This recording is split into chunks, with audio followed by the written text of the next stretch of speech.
উদার ও মধ্যপন্থার রাজনীতি সরিয়ে দিয়ে দেশে উগ্রবাদ ছড়িয়ে দেওয়ার ষড়যন্ত্র চলছে বলে মন্তব্য করেছেন বিএনপি মহাসচিব মির্জা ফখরুল ইসলাম আলমগীর। একই সাথে কিছু মানুষ ফ্যাসিস্ট শক্তিকে ফিরিয়ে আনার চেষ্টায় লিপ্ত বলেও উল্লেখ করেন বিএনপির এই নেতা। আরিফিন শাওনের রিপোর্ট। আপনার প্রিয় কাপড়ের যত্নে এলো এনজাইম সমৃদ্ধ Arik silver wash detergent powder 500 গ্রাম মাত্র 70 টাকা। প্রিমার্ক। জাতীয় প্রেস ক্লাবে জুলাই গণঅভ্যুত্থান বিষয়ক বইয়ের মোড়ক উন্মোচন অনুষ্ঠান। এতে প্রধান অতিথি হিসাবে উপস্থিত ছিলেন বিএনপি মহাসচিব মির্জা ফখরুল ইসলাম আলমগীর। আলোচনায় তিনি উগ্রবাদ নিয়ে উদ্বেগ প্রকাশ করে বলেন, উদার ও মধ্যপন্থার রাজনীতি সংকুচিত করা হচ্ছে।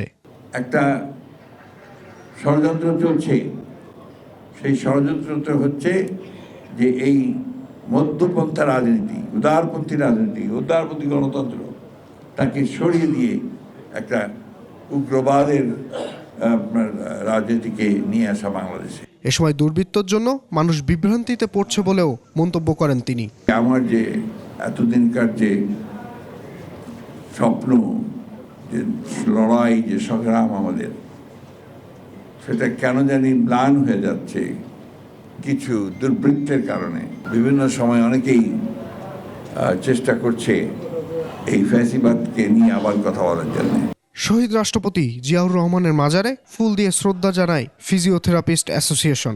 এ সময় বিএনপির স্থায়ী কমিটির সদস্য ডাক্তার AZM জাহিদ হোসেন বলেন, নির্বাচনের রোডম্যাপ ঘোষণা সময় উপযোগী একটি পদক্ষেপ। নির্বাচনের যে রোডম্যাপ গতকালকে নির্বাচন কমিশন ঘোষণা করেছে, আমি নিজের পক্ষ থেকে বাংলাদেশ জাতীয়তাবাদী দলের পক্ষ থেকেও মনে করি যে এটি একটি আপনার যুগোপযোগী খালি নয়, সময় উপযোগী এবং মানুষের চাহিদার সাথে সামঞ্জস্যপূর্ণ একটি পদক্ষেপ। সুষ্ঠু নির্বাচনের মধ্য দিয়ে দেশের মানুষ তাদের জনপ্রতিনিধি খুঁজে নেবে বলেও মন্তব্য করেন বিএনপির এই সিনিয়র নেতা। জনগণ তাদের প্রতিনিধিদেরকে খুঁজে নেবে। আরিফিন শাওন, 21 টেলিভিশন, ঢাকা।